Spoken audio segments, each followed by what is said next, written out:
સ્વામિનારાયણ હરે સત્સંગી જીવન પ્રકરણ 5 અધ્યાય 21 તારીખ આજે 26 માર્ચ 2024 આપણે આ એકમેવ અદ્વિતીયમ બ્રહ્મ એ શ્રુતિ જે છે એનો અર્થ અને ભગવાન જે વિશિષ્ટા દ્વૈત વેદાંત પ્રમાણે જીવ ઈશ્વરને માયા ત્રણ તત્વનું નિરૂપણ કરે છે અને એમાં પરમાત્મા શ્રી કૃષ્ણ નારાયણ જે છે તે મુખ્ય તત્વ છે. બાકીના બે જીવ અને માયા બંને તત્વોનું પણ અહીંયા ભગવાન પૂરેપૂરું એમ કહે કે શું કરે વ્યાખ્યાન કરે છે. પણ બંને ગૌણ તત્વ છે પણ બંને તત્વ તરીકે સ્વીકારેલા છે ખરા બરાબર. એટલે કાલે આપણે જોયું કે ભાઈ ભગવાન શ્રી કૃષ્ણ જે છે તેને કોણ જોઈ શકે તો શત્રુ મિત્રાદિ ભાવે રહિત થઈને જેની ભેદબુદ્ધિ ટળી જાય અને સમગ્ર જગતમાં જે બ્રહ્મને એટલે ભગવાનને જોઈ એટલે જીવ અને માયાને ન જોતો થકો એની અંદર રહેલા ભગવાનને જ જોઈ અને એમનું અનન્ય પ્રેમપૂર્વક અનુચિંતન કરતા કોનું શ્રી કૃષ્ણ ભગવાનનું એક શ્રી કૃષ્ણને જ જુએ છે. આ તત્વવિદોમાં અગ્રેસર છે તે આ યોગીને અનુચિંતનીયમાં મહદ દ્રષ્ટિ વૈષમ્ય કામુક થકી છે. એટલે આ એક કામી પુરુષ છે એના કરતાં એને આટલું દ્રષ્ટિ વૈષમ્ય છે જુદું. કારણ કે કામી પુરુષ શરીરને ચાહે છે, આ તો પોતે પોતાની અંદર જ ભગવાન રહેલા છે, બધાની અંદર ભગવાન રહેલા છે. એટલે સિયારામભાઈ સબ જગ જાની એમ કરીને ભગવાનને જ દરેક જગ્યા પર જુએ છે. આટલો ફરક છે બરાબર. આ વ્યાખ્યાનથી સર્વ ખલ્વિદમ બ્રહ્મ આ શ્રુતિનો અર્થ પણ વ્યાખ્યાન કર્યો જાણવો. તે આ બ્રહ્મદર્શી બ્રહ્મ સ્વરૂપ વિના ઉધ્વ પ્રદેશમાં કે અધઃ પ્રદેશમાં કે મધ્ય પ્રદેશમાં કાંઈ પણ જોતો નથી તથા વર્તમાન વિશ્વને પણ જોતો નથી, બ્રહ્માદિ ઈશ્વરને પણ જોતો નથી, દેવ મનુષ્યાદિ યોનિભેદને પામેલા જીવોને પણ જોતો નથી. એટલે નિર્વિકલ્પ સમાધિ, કોઈ પણ વિશેષણને જોતો નથી. અને જો આ બધા વિશેષણને જુએ તો સવિકલ્પ સમાધિ. એક બ્રહ્મ શ્રી કૃષ્ણ વિના બીજું કાંઈ પણ એટલે કાંઈ પણ જોતો જ નથી. એટલે તદનાત્મક એટલે તે બ્રહ્મ જેના આત્મા ન હોય એવાને જોતો નથી એવું તાત્પર્ય જાણવું. એટલે તદનાત્મક કાંઈ પણ છે જ નહીં, બધું એ બ્રહ્માત્મક જ છે. આ જ અર્થ શ્રુતિમાં વર્ણવ્યો છે. એટલે ભગવાન જેના આત્મા ન હોય એવું કંઈ જોતો નથી, પણ હકીકતમાં ભગવાન બધાના આત્મા છે જ. એટલે ભગવાન સિવાય બીજું કંઈ નહીં જોતો. ટૂંકમાં અહીંયા કહેવાય એવું માગે છે. આવી એની સ્થિતિ છે. અને આવી એની સ્થિતિ ક્યારે થાય? જ્યારે એ ભગવાનની ઉપાસના કરે ત્યારે થાય. શ્રી કૃષ્ણ ભગવાનની ઉપાસના કરવાથી આવું ફળ એને પ્રાપ્ત થાય. એટલે ભગવાનનું ભજન જેમ બને તેમ વધારે કરો. ભક્તિ કૃષ્ણસ્ય સર્વદા, એ શ્રી કૃષ્ણ ભગવાનની ભક્તિ કરવાથી આવી સ્થિતિ તમને પ્રાપ્ત થાય છે. દરેક જગ્યા પર ભગવાન દેખાય પછી તમને, નાના મોટા ઉપર નીચે અધઃ અને ઉધ્વ પ્રદેશ. એટલે શું ખબર તમને? અહીંયાથી ઉપર એટલે સ્વર્ગાદી જે 14 લોકમાં બ્રહ્માંડમાં આપણે જે કયા એમાં ઉપરના જે 6 લોક કયા ને એમાં પણ એને બધું બ્રહ્માત્મક દેખાય. નીચેના પાતાળમાં પણ બ્રહ્માત્મક દેખાય ને અહીંયા પૃથ્વીલોક પર પણ બધું બ્રહ્માત્મક દેખાય. વર્તમાન કાળમાં બધું બ્રહ્માત્મક એટલે બધા ભગવાન બધામાં રહેલા જ એવું દેખાય. ભવિષ્યકાળમાં પણ બધાને વિશે ભગવાન હશે એવું દેખાય અને ભૂતકાળમાં પણ બધાને વિશે ભગવાન હતા એવું જ દેખાય.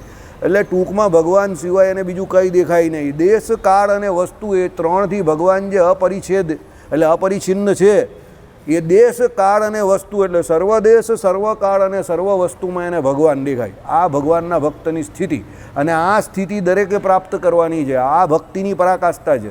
અને ભક્તિ વગર ભગવાનની મૂર્તિના ધ્યાન ઉપાસના વગર આવી સ્થિતિ કોઈની થતી નથી. વાત કરવાથી તો જરા પણ નહીં થતી.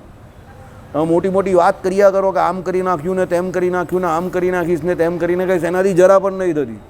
જે એકાંતમાં બેસીને ભગવાનનું ભજન કરે એનું થાય. ભીમસેનજીનું ભજન છે ને, બેઠ કર એકાંત મેં ધ્યાન કર શ્રી હરિ કા, બરાબર. એમ કરીને બ્રહ્માનંદનું એક કીર્તન છે પદ, એ આવી રીતે કહી છે. બ્રહ્માનંદ મુનિ આપણાવાળા નહીં, બીજા પણ એક બ્રહ્માનંદજી થઈ ગયા, એનું પદ ગાય છે. કોણ? ભીમસેન જોશીજી. અને એમાં આ ચોખ્ખું કહે છે કે એકાંતમાં બેસીને ભગવાનની મૂર્તિનું ધ્યાન કર. અને એને કરીને ભગવાન મહારાજે કહ્યું ને ભગવાનની મૂર્તિથી જ બધું સિદ્ધ થશે. જગતમાં જેને જે કંઈ સિદ્ધિ પ્રાપ્તિ થઈ છે તે ભગવાનની ઉપાસનાના બળે કરીને. ઉપાસના કેવી રીતે થાય? તો મૂર્તિના અનુસંધાન વગર ઉપાસના થતી નથી. અને કોઈ જો મૂર્તિના અનુસંધાન વિના ઉપાસક હોય કે ઉપાસના થઈ હોય કોઈને નિરાકાર બ્રહ્મની ઉપાસના કરતો હોય તો એને બહુ ટાઈમ પકડે. કાંઈ એના ગુરુ બહુ સમર્થ હોય તો કંઈક એનું થાય. પણ તો પણ એને જે સાકાર ભગવાનની ઉપાસના કરીને જે પ્રાપ્તિ જેને થાય છે પરમાત્માના પ્રત્યક્ષ દર્શનની, એ પ્રાપ્તિ તો પેલાને નહીં જ થશે. બહુ તો એને બ્રહ્મનું અક્ષર બ્રહ્મનું તેજ જે છે તે દેખાશે. બ્રહ્મ પણ એને એ બ્રહ્મ માનશે એટલે ભગવાન માનશે. પણ ભગવાનની મૂર્તિનું જે ધ્યાન ભજન ઉપાસના કરશે એને બધા ચમત્કાર અહીંયા દેખાશે. મહારાજે જે કહ્યું ને અક્ષી વિદ્યા કેવું કે દહર વિદ્યા કેવું એમ એને બધું દેખાશે. મૂર્તિને પકડીને ભજન કર્યા કરો શાંતિથી. બરાબર. પેલો કહીને there is no rule in this game or there is only one rule in this game. કયો કે which rule? there is no rule in this game. આમાં પણ એવું જ છે, કોઈ રૂલ નથી, ખાલી એક જ રૂલ, મૂર્તિ પકડીને ભજન કર્યા કરો બસ. જેમ બને તેમ વધારે ભજન કરો. જેટલું ભજન કરશો, જેટલું ભજન થશે એટલી ભગવાનમાં વૃત્તિ વધારે રહેશે. જેટલી ભગવાનમાં વૃત્તિ રહેશે એમ માયામાંથી વૃત્તિ ઘટશે, એટલી ભેદ બુદ્ધિ ઘટશે. અને જેટલો માયાનો સંગ કરશો એટલી ભેદ બુદ્ધિ વધશે. બરાબર. મોટા બનવું કે મોટા કેવડાવવું એ જરૂરી નથી. મોટા કામ કરતાં શીખો, ઓટોમેટિક મોટા થઈ જશો. જાતે મોટા બનવા જશો તો એમાં પણ બહુ માથાકૂટ છે. અને કોઈને એવું કહેવડાવશો કે હું બહુ મોટો છું તો એ તો એનાથી વધારે મોટી માથાકૂટ છે, એ દંભ છે. પણ મોટા કામ કરવા માંડો તો સૌથી મોટું કામ કયું છે? ભગવાનનું ભજન કરો. પરમાત્મા સર્વાત્મા છે, દરેક જીવ વિશે રહેલા છે. જેટલું ભજન કરશો એટલી તમારી ભેદ બુદ્ધિ ટળશે. નાનાપણું, મોટાપણું, ખરાબપણું, ઓછાપણું બધું ચાલ્યું હશે. તમને એકદમ નિરાંત થઈ જશો, કોઈ ચિંતા નહીં રહેશે. ભજન કરો. બરાબર. ચાલો, હવે આ શ્રુતિમાં બધું બ્રહ્માત્મક છે. આ જ અર્થ શ્રુતિમાં વર્ણવ્યો છે. સ એવાધસ્તાત સ ઉપરિસ્થાત સ પશ્ચાત સ દક્ષિણતઃ સ ઉત્તરતઃ સ એવેદમ સર્વ ઇતિ અથાતો અહંકારાદેશ અહમેવાધસ્તાદ સુરીસ્તાદહમ પશ્ચાદહમ પુરસ્તાદહમ દક્ષિણોતો મોત્તરતઃ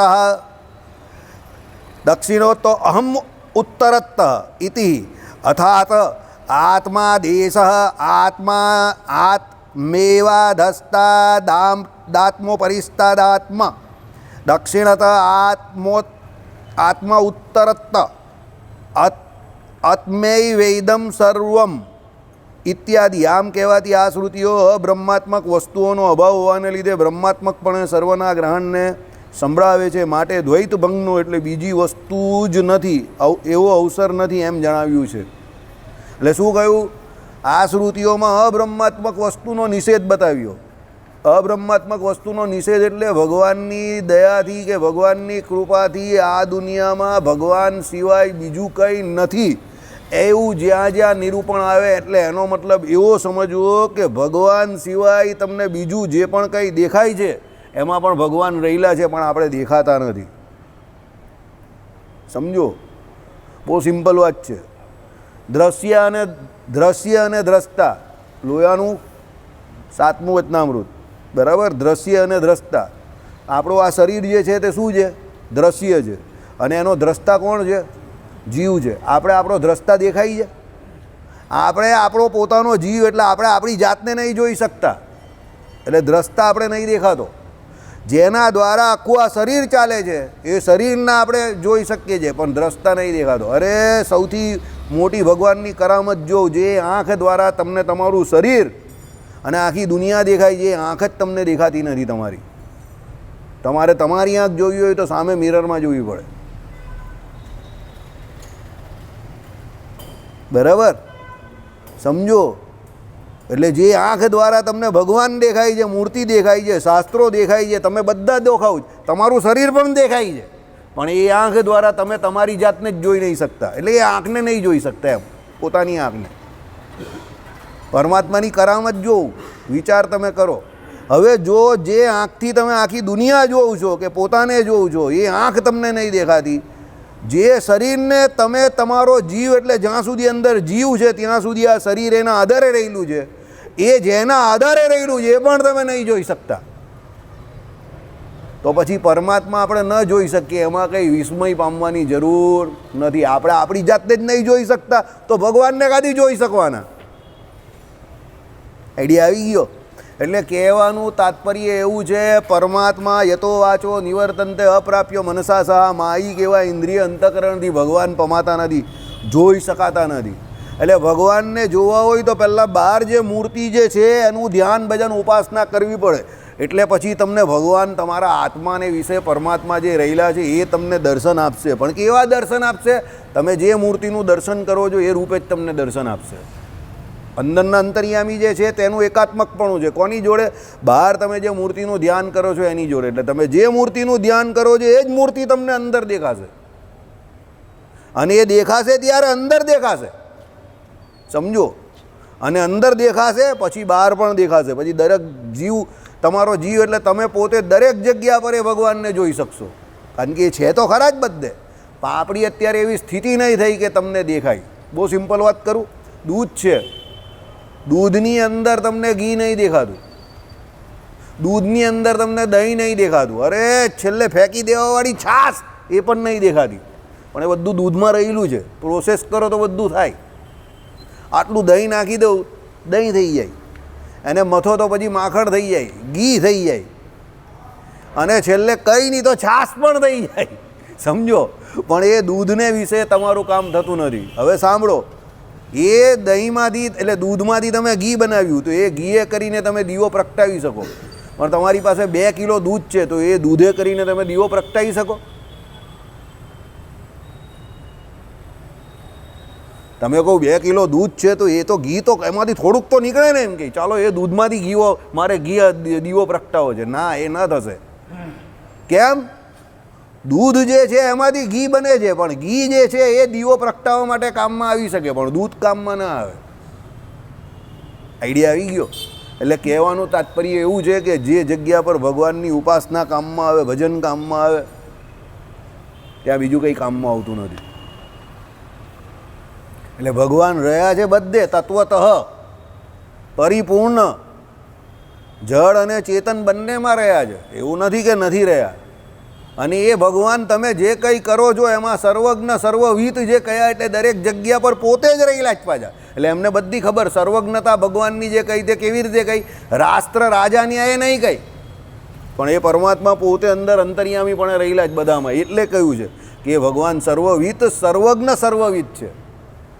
સર્વજ્ઞ તો છે, પણ જોડે સર્વવિત પણ કહ્યું. યહ સર્વજ્ઞ સર્વવિત, અત્ર તત્ર સર્વત્ર, દરેક જગ્યા પર કોણ રહેલા છે? એ ભગવાન રહેલા જ છે. એટલે એ ભગવાન પણ આપણે જોઈ રહેલા છે, પણ આપણે એ ભગવાનને નથી જોઈ રહેલા. કેમ નથી જોઈ રહેલા? આપણી હજુ એવી ઉપાસના નથી. એટલે એવી ધ્રુવજી પ્રહલાદજી જેવી ઉપાસના થાય આપણી, તો પ્રહલાદજી જેવી ઉપાસના થાય તો થાંભલામાંથી ભગવાન પ્રગટે, ને ધ્રુવજી જેવી થાય તો સામે ભગવાન આવીને ઊભા રહી જાય. પણ એ પહેલાં દેખાતા હતા તો અંતર્યામી રૂપે જ એમને દર્શન આપેલા, અને પછી એ ભગવાન સામે આવી ગયા. બરાબર? એટલે કહેવાનું તાત્પર્ય શું છે? એ કરતા શું હતા? ભજન કરતા હતા. અને એમને એટલા નાના સમયમાં, એટલે નાના કાળમાં, એટલે બહુ ઓછા સમયમાં ભગવત પ્રાપ્તિ થયેલી. એનું કારણ શું હતું? પૂર્વના કેવા જીવ હતા? યોગભ્રષ્ટ જીવ હતા. પૂર્વે ઉપાસના કરતા હતા, પણ કિંચિત કિંચિત જગતની વાસના રહી ગઈ છેલ્લે છેલ્લે, એટલે ભગવાન મળ્યાની એ સમયે. એટલે પછી એ જગતની વાસના રહી, એને કારણે જગતમાં આવ્યા, અને પછી એ જગત તરફથી નજીકના જે સંબંધી હતા બંનેના, એકદમ જગતમાં બંનેના નજીકના સંબંધી તરફથી જ એમને તકલીફ પડી. એટલે પછી જગત છોડીને ભગવાન પાસે ગયા, એટલે પછી ભગવાન મળ્યા. આ જગતનો દસ્તુર છે, ભગવાનનો દસ્તુર છે. જે વસ્તુ તમને બહુ પ્રિય હોય ને, ત્યાંથી જ ભગવાન તમારી સિદ્ધિ વૃત્તિ તોડશે. દરેક જગ્યા પર તમે જેટલા, તુલસીદાસજીને એમની પત્ની બહુ પ્રિય હતી. ભગવાને જેને પોતાના તરફ ખેંચવા હોય, એની સૌથી પ્રિય વસ્તુ હોય કે પ્રિય વ્યક્તિ હોય, એ જ એને પહેલાં છોડીને ચાલી જાય. એટલે એ પરમાત્માની તમારી ઉપર થયેલી બહુ જોરદાર કૃપા છે. કોઈ પણ વસ્તુ તમારી પાસે કે વ્યક્તિ ન હોય, કે તમને કોઈ છોડીને કે ધૂતકારીને ચાલ્યું જાય, તો ત્યારે એ પ્રતિકૂળપણામાં પણ ભગવાનનો આશીર્વાદ માનવો કે એ પરમાત્મા તમને એની તરફ ખેંચી રહેલા છે. એ કહે છે કે this world is not made for you. આ દુનિયા તારા માટે નથી, તારા માટે દુનિયાનો બનાવનારો હું એ છું. એટલે દુનિયાને ભૂલીને, જગતને ભૂલીને જગદીશ પાસે તું આવ, કમ ટુ મી, સીધો મારી પાસે આવ. બરાબર? એટલે એ પરમાત્મા આવી કઠોર કૃપા નારદજી પર પણ કરેલી ને. એમને પણ પરણવાની ઈચ્છા થયેલી, તો નારદજી પર પણ ભગવાને અવતાર ધારણ કર્યો, ભગવાને શાપ ગ્રહણ કર્યો, પણ પોતાના ભક્તને ભગવાને માયાથી બચાવી લીધો. એટલે ભગવાન જ્યારે તમારી પર કૃપા કરે છે, ત્યારે આવી રીતે પણ કૃપા કરે છે, જગતની કોઈ વસ્તુ ન આપીને. અને જ્યારે કોઈને જગતમાં બહુ સુખ હોય અને બહુ બધું મળતું હોય ને તો એને બહુ રાજી થવાની કે છકી જવાની જરૂર નથી. કારણ કે એ બધી વસ્તુઓ જે કે એને કે વ્યક્તિઓ જે એને બહુ હેત પ્રેમ કરે છે એણે કરીને કદાચ એવું બને કે એ પરમાત્મા તત્વને ભૂલી જાય ને પેલા લોકમાં રસ બસ રચ્યો બસ્યો થઈ જાય. એટલે એને આસક્તિ થવાના ચાન્સ બહુ વધારે છે અહીંયા, સમજો. બરાબર. એટલે ભગવત કૃપા ક્યારે થાય? ભાગવતજીમાં કહ્યું એ પ્રમાણે ભગવાન એક એક કરીને બધી એની પ્રિય વસ્તુ લેવા માંડે અને એને કહે કે ભાઈ હવે સીધો દૂર થઈને મારું ભજન કર. એટલે આ બે રસ્તા ભગવાન છે. તમે જાતે છોડી દેવું જગતને ને ભજન કરશો તો હળવે હળવે થશે, પણ પછી તમે ન છોડશો તો ભગવાન છોડાવશે. પણ ભગવાનને શરણે ગયા તો ભગવાન કહીને કે આ ચોખા જેવો ચોખ્ખો કરીને અમારા ધામમાં લઈ જઈશ, એમ કરીને મહારાજે સભામાં ચોખ્ખો બતાવેલો. એનો મતલબ શું છે કે ચોખ્ખા ન હશો ત્યાં સુધી હું તમને લઈ જઈશ નહીં, પણ ચોખ્ખા તો અહીંયા જ કરીશ. ધૂળ હોય ને તો ખંખેરે તો ખરા ને થોડી, એટલે એ ધૂળ આપણી ભગવાન જ ખંખેરે. બરાબર. ચાલો, હવે દ્વૈત ભંગનો એટલે અવસર નથી એમ જણાવ્યું. એટલે ભાઈ અહીંયા દ્વૈત ભંગનો કોઈ અવસર નથી ભાઈ. એવું નથી કે ભાઈ તમારા કહેવાથી બીજી જે બે તત્વ થઈ ગયા અને એમ કહી કે અદ્વૈતનો એટલે દ્વૈતનો ભંગ થઈ ગયો, એવું કંઈ છે નહીં. જે છે જ તો પછી ભંગ કાથી થાય? અદ્વૈત એટલે બેપણાનો અભાવ એવું કહ્યું, પણ બેપણાની હકીકતમાં ત્રણ તત્વ સ્વીકારેલા જ છે. બરાબર. એ પ્રમાણે તો આટલું જાણવું અહીંયા સ્પષ્ટ જરૂરનું છે. ચેતન અચેતન અને પરમાત્મા યથાવસ્થિત વિલક્ષણપણાના ઉપદેશ માત્રથી નિશ્રેયસ માર્ગનો અવબોધ આપતા નથી. હવે અહીંયા સમજો પાછું, ત્રણ તત્વ થઈ ગયા, જીવ ઈશ્વરને માયા. એટલે અહીંયા ચેતન એવો જીવ, અચેતન એવી માયા અને પરમાત્માના યથાવસ્થિત વિલક્ષણપણાના ઉપદેશ માત્રથી, એટલે આ બધા એકબીજાથી જુદા છે એવો તમને ઉપદેશ થઈ ગયો. એનાથી નિશ્રેયસ માર્ગનો અવબોધ થતો નથી, કે એનાથી તમારો કંઈ મોક્ષ થઈ જવાનો નથી. તમને ખબર પડી ગઈ કે ભાઈ તમે જીવ છો, આ માયા છે અને આ પરમાત્મા છે, એ અવબોધ થવાથી કંઈ તમારો મોક્ષ નહીં થઈ જતો. તમે ત્રણ તત્વને સ્વીકારી લો એટલે કંઈ તમારો મોક્ષ નહીં થઈ જતો, સમજજો. બરાબર. દાખલા તરીકે કોઈ વ્યક્તિ ક્રિકેટમાં એમ કહેતો હોય કે ભાઈ આઉટસાઇડ ધી ઓફ સ્ટમ્પ બોલ આવે અને દડો ઓવર પીચ હોય તો તમારો પહેલો પગ જમણો પગ બહાર કાઢીને બોલ સુધી પહોંચાડો અને બોલને કવરની તરફ ડ્રાઈવ કરો એટલે તમારો ચોખ્ખો ચાલ્યો જશે. તો એ બોલવાનું બહુ સરળ છે, પણ એ દડો જ્યારે આવે ત્યારે એને ઓળખવાનો અને ફ્રેક્શન ઓફ સેકન્ડમાં જમણો પગ બહાર કાઢીને ધડામ દઈને મારવો 140-45ની સ્પીડ પર આવતો હોય ત્યારે એ કામ બહુ અઘરું છે. એ પ્રોફેશનલ ક્રિકેટર હોય તો જ કરી શકે. Like Virat Kohli, Sachin Tendulkar, Rahul Dravida, VVS Lakshman. બોલવાવાળો ખાલી બોલે ને પેલાનો દડો તો નીકળી ગયો હોય કાનો કા. એટલે એ બોલવું અલગ વાત છે અને એ કરવું એનાથી વધારે અલગ વાત છે. એટલે જીવ ઈશ્વરને માયાએ ત્રણ તત્વોને સ્વીકાર લીધા તમે કે ભાઈ હા ભાઈ અમે તો બધાને માનીએ જ છે, તો એ બોલો એનાથી કંઈ તમને મોક્ષનો માર્ગ ખુલી નહીં જતો, સમજો. કેમ? એનું કારણ અહીંયા બતાવે છે, એના ઉદાહરણ આપે છે. કેમ કે કાણાદ કપિલાદિક પ્રકૃતિ ઈશ્વર અને પુરુષ એને વિલક્ષણ માનીને પણ તેમનો અબ્રહ્માત્મકપણે એટલે સ્વતંત્રપણે અવબોધ આપી રહેલા છે. એટલે મહર્ષિ કાણાદ, બરાબર નહીં, એનાવાળા વૈશેષિકવાળા, અને બીજા કાપિલ, હવે એ સ્વીકારે છે, પ્રકૃતિને સ્વીકાર કરે એટલે માયાને સ્વીકારે છે, જીવને પણ સ્વીકારે છે અને ભગવાનને પણ સ્વીકારે છે.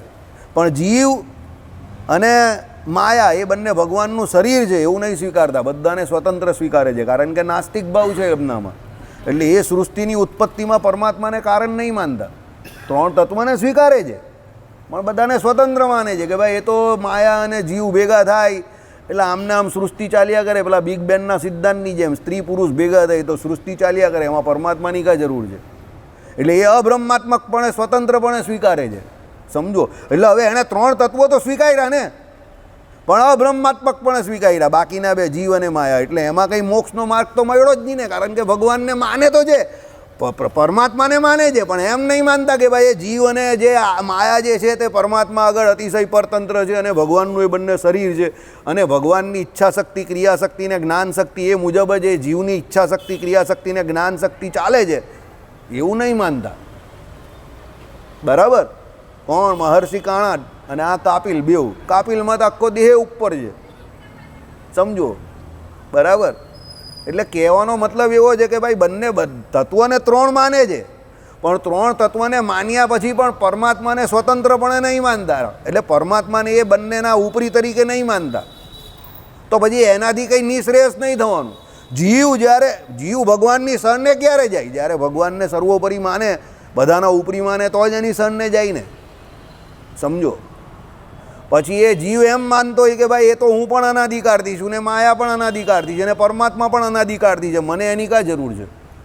હું પણ જીવવાનો જ છું, મરવાનો જ નથી, મને ખબર છે. માયા છે એનું પણ સ્વરૂપ બદલાયા કરશે તો બદલાયા કરે, મને કેટલા ટકા લેવા દેવા? અને ભગવાન છે તે ભગવાન હશે એના ઘરના મોટા, મારે શું લેવા દેવા? એમ પેલા ઘણા લોકો માનતા હોય છે. પણ આવું માને એટલે એ ભગવાનને માનતો હોય, પણ એ ભગવાનને પરમ તત્વ ન માનતો હોય કે એની શરણે ન ગયો હોય કે એમની ભક્તિ ન કરતો હોય, તો એને કરીને એના કંઈ નિશ્રેયસનો માર્ગ ખુલી જતો નથી કે એનો મોક્ષ નહીં થતો. મોક્ષ કોનો થાય? જે ભગવાનની શરણે જાય, પોતાનો અહંકાર મૂકી દે, બરાબર, એ શું માને? અહમ સર્વસ્વમ પરમ બ્રહ્મ વાસુદેવ, એનો હું દાસ છું. ભગવાન છે ને અહમ સર્વસ્વમ, બરાબર, પરમ બ્રહ્મ અને વાસુદેવ, એ ભગવાન, એનો હું દાસ, એવું માને તો પછી એનું કામ થાય. બાકી એ કહે કે હું મારા ઘરે સુખી છું ને એ એના ઘરે સુખી છે, તો પછી તમે ભગવાન કહે કે તું સુખી રહે ને ભાઈ, મને કાં કંઈ તકલીફ છે? સમજો. એટલે એ પરમાત્માને પરમ તત્વ તરીકે સ્વીકારવા પડે. ઓનરેબલ કોર્ટમાં જાય ત્યારે બોલે ને યોર ઓનર, તો વકીલ જે છે એ પણ માણસ છે, પેલો અસીલ છે એ પણ માણસ છે, આરોપી પણ માણસ છે અને જજ પણ માણસ છે, તો પણ જજને યોર ઓનર કહેવું પડે છે. કેમ? એ જજ જે છે તે એક એવા પદ પર આરૂઢ છે કે એના થકી આખી વ્યવસ્થા ચાલે છે, એના ઓર્ડરથી આખી કોર્ટ ચાલે છે. સમજો. એમ પરમાત્માનો ઓર્ડરથી શું ચાલે છે? આખું અનંત કોટી બ્રહ્માંડ ચાલે છે. એટલે ભગવાન ઓનરેબલ નહીં, ઓનર જ છે. કોના ઓનર છે? બધા જગત અને જીવ બંનેના ઓનર એ છે. એટલે યોર ઓનર એકચ્યુઅલી કોણ છે? પરમાત્મા છે. બીજા તો બધા ઐશ્વર્ય જેને જ્યાં જેટલા પ્રાપ્ત થયા છે તે પરમાત્માની ઈચ્છાથી એના સત્કર્મને કારણે ભગવાને એને એ પદ આપેલા છે. સમજો. બાકી મુખ્ય તો બધું ઐશ્વર્ય કોનું છે? ભગવાનનું છે. બરાબર. બ્રહ્માત્મકપણાના ઉપદેશથી તો આ બધું બ્રહ્માત્મક છે એમ સર્વત્ર એકાત્મપણાની પ્રતિપત્તિથી રાગ દ્વેષાદિકના મૂળભૂત જે દ્વૈત દ્રષ્ટિ તેની નિવૃત્તિ થતાં તીવ્ર વૈરાગ્યને પામીને આ બધું બ્રહ્માત્મક છે એમ અનુચિંતન કરતા થયેલી જે અખંડિત બ્રહ્મૈક ભાવના, તેનાથી થયેલા બ્રહ્મૈક ધ્યાનમાં બ્રહ્મ સ્વરૂપના અપરોક્ષ નિર્વિકલ્પ સ્થિતિને પામે છે. બહુ સરસ લખેલું છે. વાહ, કામ થઈ જાય જો આવું થઈ જાય તો. બરાબર. આવી જો સ્થિતિ થાય તો કામ થઈ જાય. સમજી ગયા? મોસાળે જમણવારને મા પીરસનાર થઈ જાય એવું કામ છે. બરાબર. શું લખ્યું તે સાંભળો. બ્રહ્માત્મકપણાના ઉપદેશથી તો હવે તમે એમ માનો, પેલાથી ઉલટું. પેલા લોકો જે એમ માને છે કે ભાઈ જીવ ઈશ્વરને માયા 3 છે, પણ ઈશ્વર એનું કામ કરે ને જીવ એનું કામ કરે, એટલે એ લોકો આખા જગતને કે જીવને બ્રહ્માત્મકપણે સ્વીકારતા નથી. બરાબર. હવે આપણે આપણી વાત કરીએ વિશિષ્ટા દ્વૈત વેદાંતિઓની. ભાઈ આપણે આખા જગતને શું બ્રહ્માત્મકપણે સ્વીકારીએ છીએ? શિવ્યારામમય સબ જગ જાની. હવે આમાં ફાયદો શું એ સાંભળો. જ્યારે તમે આ બધું બ્રહ્માત્મક છે એમ સર્વત્ર એકાત્મપણાની પ્રતિપત્તિથી, એટલે દરેક જગ્યા પર તમને એકાત્મપણું દેખાય એટલે બધે ભગવાન દેખાય. પ્રતિપત્તિથી એટલે તમને દરેક જગ્યા પર ભગવાન જ છે એવી અનુભૂતિ થાય. એનાથી શું થાય? રાગ દ્વેષાદિકના મૂળભૂત જે દ્વૈત દ્રષ્ટિ, રાગ દ્વેષ આપણે કેમ થાય છે? દ્વૈત બુદ્ધિ છે કે આ ભાઈ જોડે મને નથી ફાવતું, કે આ ખરાબ છે, આ સારો છે, આ આવો છે, આ તેવો છે. બધા વ્યક્તિઓ તમે અલગ અલગ રૂપે દેખાય, બધા વ્યક્તિઓ તમને એટલે અલગ અલગ રૂપે દેખાય એટલે તમારી દ્વૈત બુદ્ધિ થઈ ગઈ. એકાત્મ બુદ્ધિ ક્યારે આવે? જ્યારે તમને બધામાં ભગવાન દેખાય. બધામાં ભગવાન દેખાય તો દ્વૈત બુદ્ધિ થવાની જ નથી. અને બધામાં ભગવાન દેખાય તો રાગ દ્વેષ પણ નહીં થવાનો. પણ આ બધી દ્વૈત બુદ્ધિ થાય છે કે ભાઈ આ ભાઈ મારો માણસ છે, આ ભાઈ મારો માણસ છે, આ ભાઈ મારો માણસ છે, આ ભાઈ બધી બાજુનો માણસ છે, પેલા ભાઈ 4 બાજુના માણસ છે, આ ભાઈ 8 બાજુના માણસ છે, આ ભાઈ તો 16 બાજુના માણસ છે. એમ બધા અલગ અલગ માણસ છે. સમજો. હવે એવી જ્યારે બુદ્ધિ આવે આપણામાં ત્યારે રાગ દ્વેષ થાય. કોઈ વાલો લાગે, કોઈ અરખામણો લાગે, કોઈ મારા કૈલામાં છે, કોઈ મારા કૈલામાં નથી એવું લાગે. બરાબર. પણ એ બુદ્ધિ ટાળવી બહુ કઠણ છે. સમજો. પણ ટળી જાય ખરી, એ ગેરંટેડ છે. એક સ્થિતિ તમારી ભજન કરો તો એવી આવે કે ચોટ મારવા ગઈ દુનિયા, જેને જે કરવું હોય તે કરે, જાઓ. આવો એક ભાવ આવે. આ ઈગો નથી, આ કોઈ અહંકાર કે આ કોઈ અભિમાન પણ નથી, પણ એને પેલું કેવું થઈ જાય ખબર, ભગવાનનું ભજન જ કરવાનું જ ને છેલ્લે, છોડને માયા જે થાય તે બધું બરાબર છે, પરમાત્મા જે પ્રેરણા કરશે થયા કરશે, એની બધી ઊંચા પર ચાલી જાય. સમજો, અને એમાં એને ખબર પડી ગઈ કે પહેલાં ભજન કરવાનું ને છેલ્લા ભજન કરવાનું, તો કર્યા કરો ને ભજન જેમ થાય તેમ. હું રહી ગયો ને પેલો ચાલ્યો ગયો ને મેં મારું આટલું બાકી છે ને આ છે, એવું કંઈ રહી નહીં. થાય તો કરવાનું, ન થાય તો જય સ્વામિનારાયણ, એવું થઈ જાય. સમજો, કેમ? એને ખબર છે કે ઉપરીપણે એ ભગવાનને જ માને છે, ભગવાનની ઈચ્છા વગર કંઈ થવાનું નથી. જૂનાગઢના પાટોત્સવમાં આપણે બહુ અવાત્યા માર્યા, ન થયો. શું કરી લીધું આપણે? ચલો બોલો, શું થયું? અને અહીંયા નારાયણ મુનિદેવનો પાટોત્સવ આપણો બહુ આસાની, એટલે હરિકૃષ્ણ મહારાજનો બહુ આસાનીથી થઈ ગયો, તો પણ શું થઈ ગયું? આ થઈ ગયું એનાથી પણ કંઈ બીજું નવું નહીં થયું, અને પેલું ન થયું એનાથી પણ કંઈ બીજું નવું નહીં થયું. થયું કંઈ નથી, આપણે ત્યાંના ત્યાં જ છે, કંઈ પરિસ્થિતિ બદલાઈ નથી. બરાબર. એક ફિલ્મ સ્ટાર હતો, એનો એક ઇન્ટરવ્યૂ હું જોતો હતો, ટીવી પર ન્યૂઝમાં આવતો હતો, બહુ સરસ બોલેલા એ ભાઈ.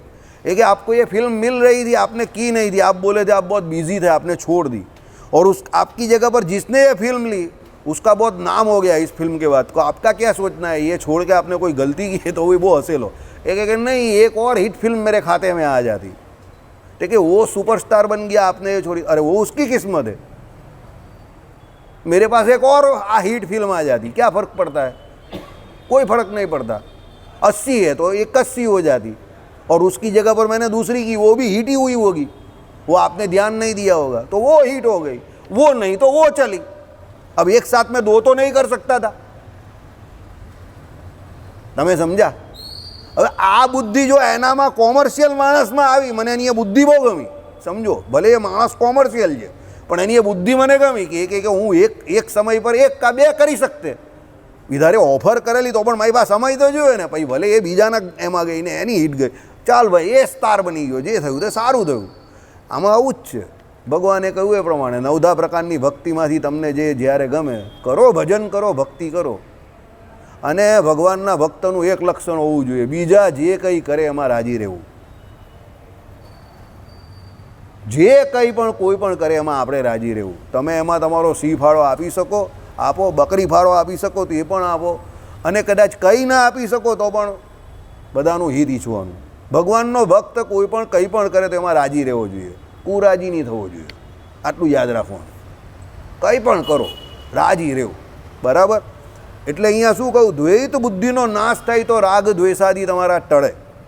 રાગ દ્વેષાદી ટળવા બહુ જરૂરી છે, કારણ કે જ્યાં સુધી આ રાગ દ્વેષ છે ત્યાં સુધી ભગવાન મળતા નથી. પારકું પોતાનું રાગ દ્વેષ ભગવાનથી આપણે દૂર રાખે છે. બરાબર.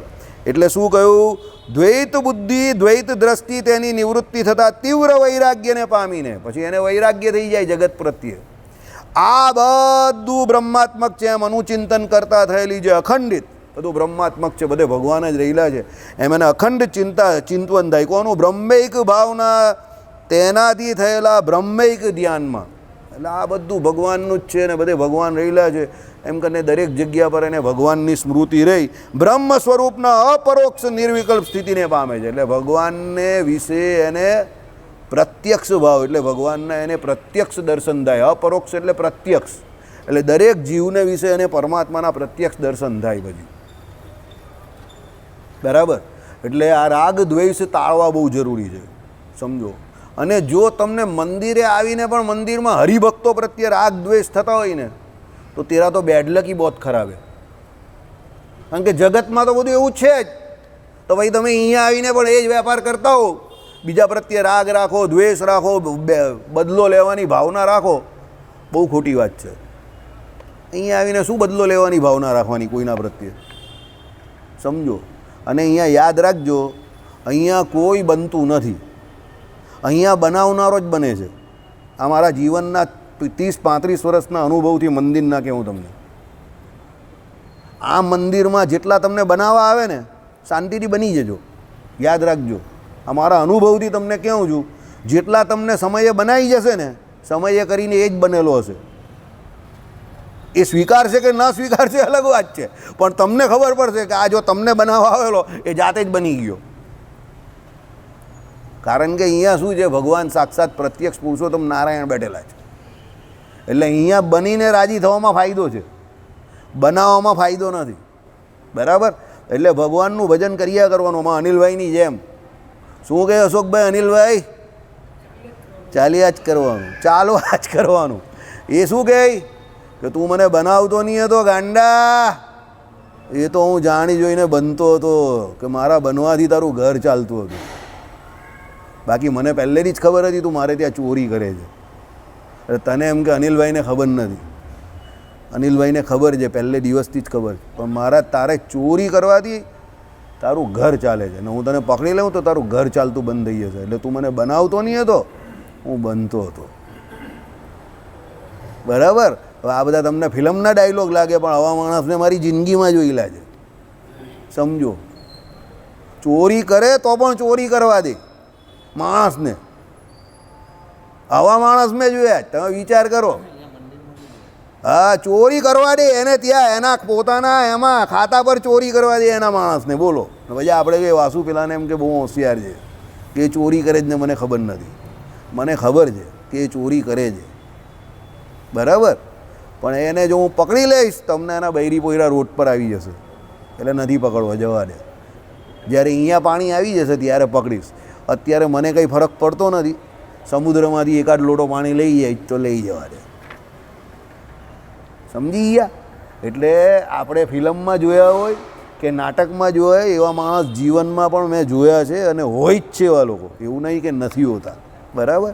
આપણા મંદિરમાં એવા હીરાના મોટા વેપારી પણ ઘણા હતા, જેને ત્યાંથી ઘણા બધા ચાલ્લાવાળાએ ઘણી બધી ચોરી કરી, અને એ લોકોએ પકડા પણ પાછા છોડી પણ દીધા, અને ઘણાને પાછા નોકરીએ રાખ્યા પણ, ખાલી સત્સંગીઓ હોવાથી. અને જે ચોરી કરનારા હતા ઘણા એ કરોડપતિ થઈ ગયા, ઘણા રોડ પર આવી ગયા. પણ જેને ત્યાં ચોરી થઈ એ બધા કરોડો અબજોપતિ થઈ ગયા છે. રોજનું મોટું મોટું દાન કરતા થઈ ગયા. જેને ત્યાં ચોરી થઈ એ બહુ મોટા થઈ ગયા. અને ઘણા ચોરી કરનારા અત્યારે પણ લકીરકા ફકીર છે, ને ત્યારે પણ લકીરકા ફકીરે જ હતા. સમજી ગયા?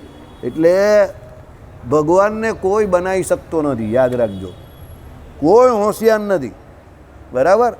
કોઈ એવું લાગે તમને કે આ તો બહુ હોશિયારી મારે જ મેં એને બનાવી લીધો ને, અરે તે એને બનાવ્યો નથી. એ હોશિયાર એટલે જ છે કે એ બની ગયો, પણ તને ખબર નહીં પડવા દીધી કે એ બની રહેલો છે. બરાબર? કોઈ એમ કહે કે એ તો ભોળો માણસ છે ને બની ગયો. ભોળા હોવું એ પરમાત્માની નિશાની છે, એનામાં ભગવાન તારાથી વધારે રાજી છે. નિર્દોષ હોવું એ ભગવાનપણાની નિશાની છે, એનામાં ભગવાન તારાથી વધારે રહ્યા છે. હોશિયાર હોવું અને બીજાનું ખોટું કરવું એ પરમાત્માની જોડે કે પેલા હરિભક્ત જોડે કે બીજા જોડે જે કપટ કર્યું અને એવી બુદ્ધિ જે તારામાં આવી, એનાથી તું પરમાત્માથી દૂર ધકેલાય છે, નજીક નહીં જતો. એટલે એ બુદ્ધિ નથી, કુબુદ્ધિ છે. સમજો? બરાબર? ચાલો. તેવી આ સ્થિતિને પમાડવા માટે ગુરુ શિષ્યના સંવાદરૂપ એકત્વપણાનો બોધ કરનારી શ્રુતિઓ સંભળાઈ છે. આ બ્રહ્મરૂપની ભાવના એટલે બધે ભગવાન રહેલા છે એ પ્રમાણે એમ કહે કે સમજાવવા માટે, આવી સ્થિતિ પમાડવા માટે ગુરુ શિષ્યના સંવાદરૂપ, એટલે ગુરુ શિષ્યનો જે સંવાદ હોય તે રૂપ એકત્વપણાનો બોધ કરનારી શ્રુતિઓ સંભળાઈ છે. આમ કહેવાથી બધેય અદ્વૈત શ્રુતિનું વ્યાખ્યાન થઈ ગયું. એટલે પેલા ગુરુ શિષ્યને આવું કહે કે ભાઈ દરેક જગ્યા પર રહેલા છે ભગવાન, અને એ પ્રમાણે દરેક જગ્યા પર ભગવાનની ભાવના રાખવી. પણ દરેક જગ્યા પર ભગવાનની ભાવના રાખ્યા પછી પણ ગુરુ જ રહી છે, અને શિષ્ય જ રહી છે. એટલે તમે જોતા હશો કે મોટા મોટા વિરાટ કોહલીની 50મી century, Sachin Tendulkar was present at that time, અને વિરાટ કોહલીની જેવી 50મી સેન્ચુરી થઈ એટલે એણે પહેલું સચિન તેંડુલકરને બેટ બતાવ્યું અને સીધો જમીન ઉપર પડ્યો અને સચિન તેંડુલકરને એને સાષ્ટાંગ દંડવત કર્યા. World cup semi-final. એટલે ગુરુ જ રહી છે, શિષ્ય રહી છે. એ એને ગુરુ પણ માને છે. એટલે એણે તરત જ પગે લાગ્યો નીચે આમ કરીને સચિનને, પાજી આમ કરીને હાથ પણ ઊંચો કર્યો. બરાબર? દુનિયામાં પોઝિટિવ લેવું હોય તો ઘણી બધી જગ્યા પરથી લઈ શકાય છે, પણ આપણે આદત નથી ને. બરાબર? આપણે પોઝિટિવ લેવું જ નથી, ચાળા ચૂથવા છે. એટલે આવું છે. ચાલો. શ્રીપતિમ શ્રીધરમ સર્વદેવીશ્વરમ ભક્તિધર્માત્મજમ